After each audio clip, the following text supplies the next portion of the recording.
I'm gonna clean these. They're really blurry right now. I just came back from a little trip, like a weekend trip I took with my mom and a friend to a couple of what do you call them? National parks. I don't know, whatever the name for it is.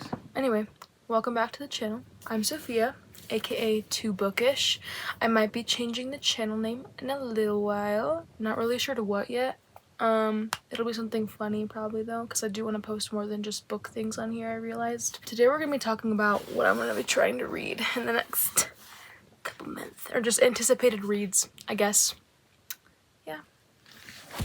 And then after this video is done, I'm probably going to also be making a video about what I read in February and March. Because March is almost over. First book we have in this big old pile, we're going to go from shortest to longest because it's more interesting for me, is Anne DeMarkin's It Lasts Forever and Then It's Over, which I've been wanting to read for like a year now. I remember buying it at the bookstore a year ago or so, and being like, this is going to be so fun to read. And I just have not had the time to read it yet because I've been getting distracted with new reads and stuff. I'm already reading it. I'm like on page 8 right now, so I just started reading it. But short book. This has about 120 pages. So I'm so excited to read this. I'm already super interested in the writing style of it. The heroine of this haunting spare novel is voraciously alive in the afterlife. Adrift yet keenly aware, our undead narrator notes every bizarre detail of her new reality. She has forgotten even her name, but she remembers with unbearable longing the place where she knew herself and was known, where she loved and was loved. She heads west and into mind-boggling adventures, carrying a dead but laconically opinionated crow in her chest. So funny. Even like the first, like little section, like it's kind of done in like sections that are separated by little, just like short little breaks and paragraphs and stuff. Already like really beautiful writing. Already like talking about names and how none of the people who are in this afterlife can not remember their names, and it's just really gorgeous. I think I'm going to like this one a lot. I suppose it'll be mysterious. Next book, which we have that's kind of short, is the second book of the Percy Jackson series. I've been trying to read this entire thing for a while, but I've already read the first 2. This is the second one, by the way. I'll explain why. I've already read the first 2, but that was like my sophomore year of high school. I'm a freshman in college now, so it's been a while. Now I'm going to be rereading the second one so that I can get back up to speed with everything. I remember like maybe the very ending of the book, but like not a lot of what actually happened in here. First book is amazing and I love it. This second book is also really cool and brings up more of the lore and stuff of just the, world surrounding Percy and his relationships with people and how they're growing and stuff. And I like the series a lot already, and I think as I continue reading it, I'm going to love it more and more. Oh, Percy Jackson. If you don't know what the series is about, it's about this basically like 12-year-old kid who is the son of Poseidon and a mortal woman who's his mom. And obviously, in a world where he is really not supposed to exist and where people don't want him to exist, he does. And just how he like kind of fights against the bad people and becomes a hero in his own right. So I love it so far. Really fun writing, really funny, really enjoyable. And just a classic, like, it's a classic middle grade series, like a lot of people have read Percy Jackson or at least know what it's about. Now the next book, not sure which one it is gonna be. Let's see. These two seem to be about the same, but to stay on the middle grade level and then go into fantasy with the next 2 books. Echo by Pam Munoz Ryan. It is a middle grade novel that I've been wanting to read since I want to say like the 3rd or 4th grade. Let's see. I'll just read the back because I can't really explain it. It's kind of a fantasy mixed with historical fiction. I have already read about 200 pages of this book, so I'm about a third through, I want to say. It's about 590 pages in this book, so almost 600 pages. Easy to read font, as well as like really good spacing, which I love in books. I hate when the spacing is tiny because it makes it so unmotivating to continue reading. This book is a Newbery Honor book. Lost and alone in a forbidden forest, Otto meets 3 mysterious sisters and suddenly finds himself entwined in a puzzling quest involving a prophecy, a promise, and a harmonica. Decades later, Friedrich in Germany, Mike in Pennsylvania, and Ivy in California each in turn become interwoven when the very same harmonica lands in their lives. All the children face daunting challenges, rescuing a father, protecting a brother, holding a family together. And ultimately, pulled by the invisible thread of destiny, their suspenseful solo stories converge in an orchestral crescendo. I'm a musician, you know, I love music, so I think I'm going to really fall in love with the music things in this one. I already have, like, after reading the first section of this, the first section is all about, Friedrich. Like, Otto, you get, like, a short, you know, story, like, right here, but then, Friedrich is the rest of this.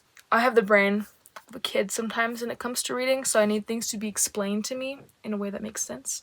And this does it in a way where it's not so damn heart-wrenching like it is in a lot of like really great novels, obviously, but like this one does it in a way that I think children can understand and can empathize with really easily. So I love Pam Munoz Ryan. Pam Munoz Ryan is an award-winning novelist for children's books, so you know I wouldn't expect anything less. So I'm excited for this one.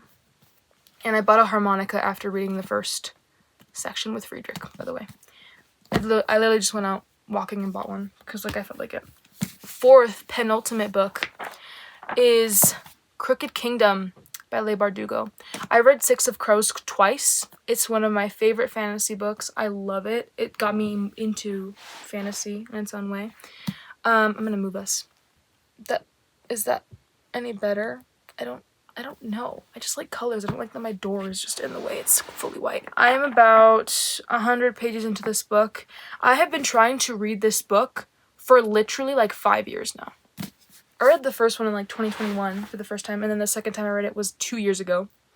I still remember everything from the first book because I read it twice and it's really poignant.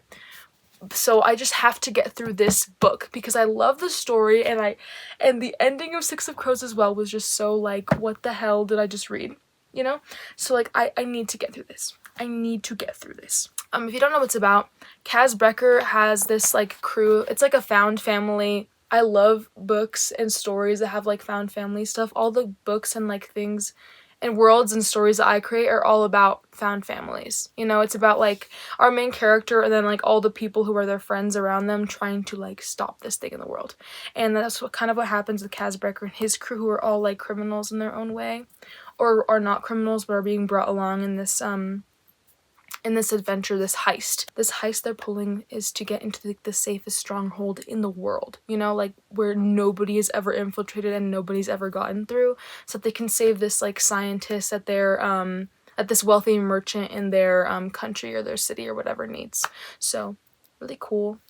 I won't spoil anything about that because if anyone has not read Six of Crows, I really do want you to go read it. Okay, the book is like pretty cheap now. It was like $12 for this one, which is a good thing about young adult and middle grade novels. They usually tend to be cheaper, even if they're big books, you know.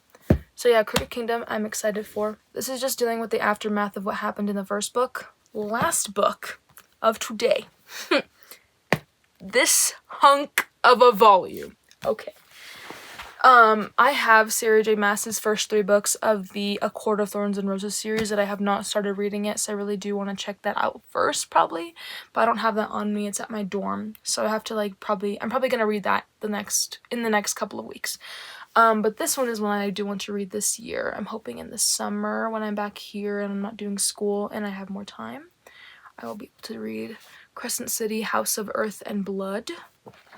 It is a humongous book, though. This book has 800 pages, about 800 pages, in it. And I don't know how anyone has gotten to this book. I don't know how anyone gets through classics that are this long. You know, like, I don't think I've ever read a book that is this long. I'm really good with, like, medium to short kinds of books.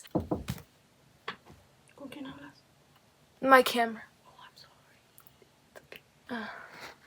I forgot I have homework.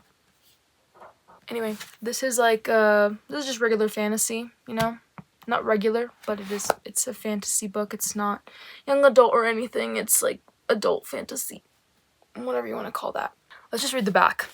Half fae, half human, Bryce Quinlan loves her life. Every night is a party, and Bryce is going to savor all the pleasures Lunathion, also known as Crescent City, has to offer. But then a brutal murder shakes the very foundations of the city, and Bryce's world comes crashing down.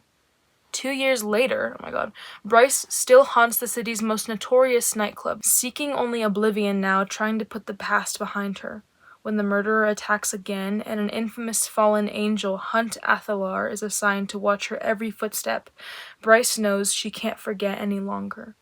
As Bryce and Hunt fight to unravel the mystery, the threads they tug ripple through the underbelly of the city, across wearying continents, and down to the deepest levels of hell, where things that have been sleeping for millennia are beginning to stir. That sounds insane. That sounds so evocative. Like, it's like vague as hell, but also really descriptive about the world. Like, that's crazy. Going from this like underbelly of a city to like it's going to pull threads across continents and into this place called hell with one L. Like, insane. Like, and look at this freaking author photo. Like, you just can tell that she's like thinking up a storm. Okay, she's like mischievous as hell. Anyway, I am so excited for this one, and that's all my reads. Oh my god. Okay. This is all the books. Yeah, I am super excited to read all of these. And yeah, I will let you guys know about any reading vlogs that I do. I probably will be doing a 24-hour readathon sometime soon, maybe on a weekend that's coming up. Probably for this book, or for Crooked Kingdom, or just like for both of them in general, because I'm probably gonna need to do that. But yeah, I will keep you guys updated.